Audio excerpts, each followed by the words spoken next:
Film के शुरू में हमें दिखाया जाता है कि एक शख्स जिसका नाम जेरी होता है वो अपनी फैमिली के साथ दूसरे शहर में शिफ्ट होने जा रहा है।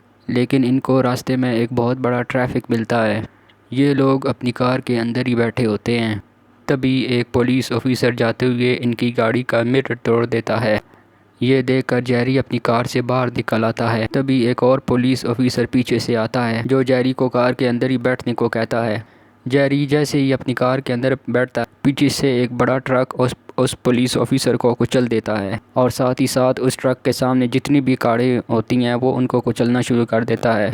जेरी उस ट्रक के बनाए हुए रास्ते पर गाड़ी दौड़ा देता है। उधर वो ट्रक किसी और ट्रक के साथ टकरा जाता है, जिसकी वजह से जेरी के बच्चे बहुत घबरा जाते हैं। इसी बीच एक लड़की जो उस वायरस से इन्फेक्टेड होती है वो किसी दूसरी लड़की को कार से निकाल कर उस पर अटैक कर देती है। जेरी ये दूर से देख रहा होता है। जेरी अपनी फैमिली को एक ट्रक में बिठाकर वहाँ से निकल जाता है।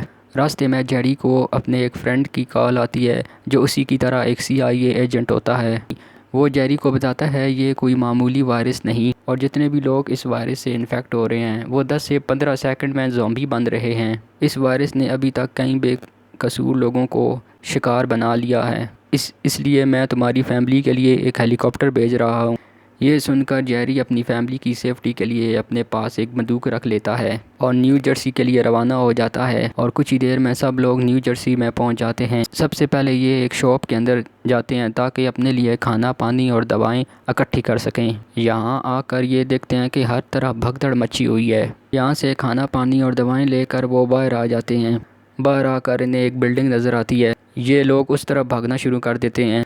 इसी दौरान जेरी अपने दोस्त को कॉल करके अपनी लोकेशन बताता है और उसे मदद भेजने के लिए कहता है, मगर वो जेरी को कहता है कि मैं तुम्हें सुबह तक की मदद पहुंचा सकता हूं, तब तक तुम अपनी फैमिली को लेकर किसी सेफ़ जगह पर पहुंचाओ। जब जेरी अपनी फैमिली को लेकर उस बिल्डिंग में घुसता है तो उसके पीछे कई ज़ॉम्बी हमला करते हैं। बिल्डिंग में अंदर आने के बाद वो सारे दरवाजे बंद कर देते हैं ताकि ज़ॉम्बी अंदर ना आ सकें। ऊपर जाकर उनको एक कमरे में एक फैमिली मिलती है जो इनकी तरह ही छुप कर रह रही होती है। वो लोग जेरी की फैमिली को भी अपने साथ रख लेते हैं। अच्छी बात यह होती है कि ये दोनों फैमिली अभी तक महफूज होती हैं।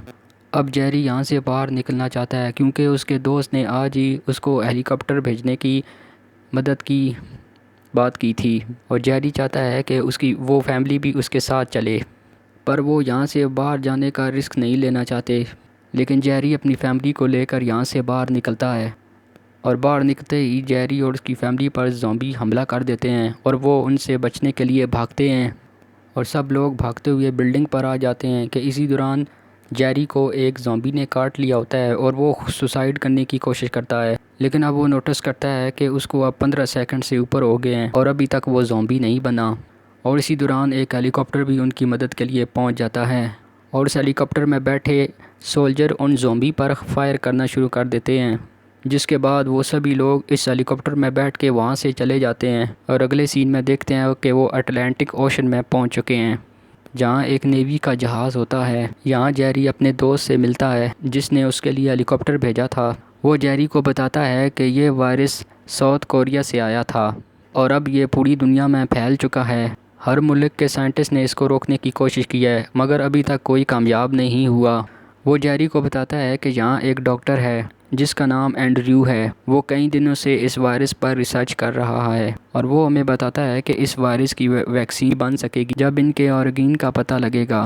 तभी इनके पीछे कर्नल आ जाते हैं तो डॉक्टर एंड्रयू को जेरी के साथ साउथ कोरिया भेजते हैं।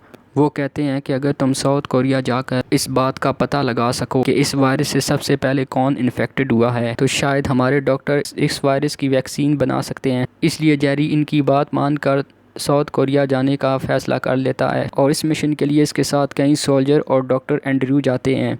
अब ये जैसे ही साउथ कोरिया पहुंचते हैं तो वहाँ कई सारे ज़ॉम्बी इन पर अटैक कर देते हैं और इसी दौरान एंड्रयू डॉक्टर भी मारा जाता है। खैर जेरी और कुछ सोल्जर वहाँ से बच जाते हैं और एक हेल्थ सेंटर में आ जाते हैं। दोस्तों, ये पहला हेल्थ सेंटर होता है जहाँ इस वायरस से पहला शख्स इन्फेक्टेड हुआ था। यहाँ एक ऑफिसर उसे बताता है कि ये जो शख्स इस वक्त जो बेड पे लेटा हुआ है ये सबसे पहले इन्फेक्टेड हुआ था।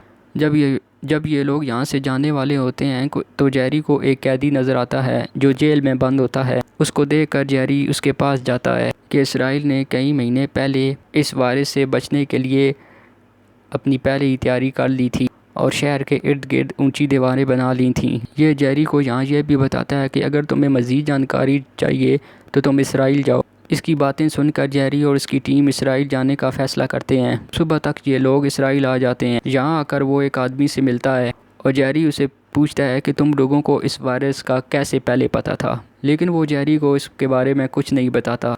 वो तो बस जेरी को अपनी बातों में उलझाए रखता है। इसके बाद ये दोनों वहाँ से बाहर आते हैं। बाहर आके जेरी देखता है कि यहाँ तो हर तरफ लोग खुश हैं।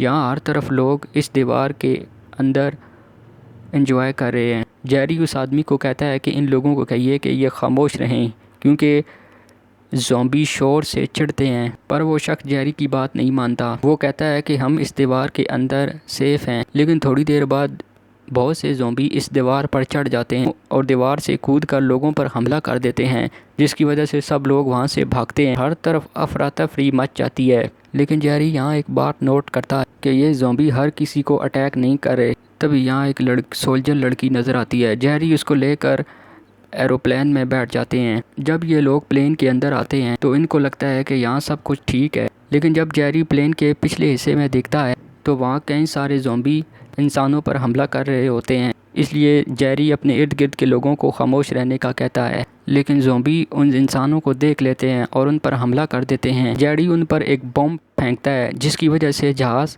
में होल हो जाता है और जहाज़ क्रैश हो जाता है। इस वाक़े में सिर्फ 2 लोग बचते हैं, जेरी और वो लड़की सोल्जर होती है। जेरी उस दौरान बेहोश हो जाता है और जब जेरी को होश आता है तो वो उन डॉक्टर से बोलता है कि मैंने एक बात नोटिस की है कि वो बताता है कि ज़ॉम्बी हर शख्स पर हमला नहीं कर रहे, सिर्फ वो हेल्दी बॉडी पर ही हमला कर रहे हैं, सिर्फ वो सेहतमंद इंसानों पर ही हमला करते हैं। यानी वो उन लोगों पर हमला नहीं करते जो पहले से ही इंसान बीमार हैं। और वो डॉक्टर जेरी की बातें सुनकर बात समझ जाते हैं, लेकिन वो जेरी से कहते हैं कि ये एक्सपेरिमेंट करने के लिए उन्हें लैब में जाना होगा। लैब में तो हर तरफ ज़ॉम्बी ही ज़ॉम्बी हैं और लैब में पहले से ही ज़ॉम्बी हैं। लेकिन जेरी रिस्क लेने के लिए तैयार हो जाता है। वो कहता है कि मैं अकेला ही अंदर जाने के लिए जाऊँगा।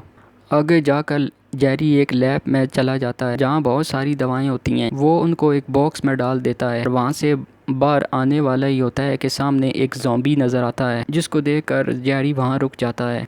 ये उसके जाने का वेट करता है मगर वो वहाँ से नहीं जाता और खड़ा ही रहता है। इसलिए उसको एक आइडिया आता है कि ये वैक्सीन ये खुद पर ही आजमाएगा।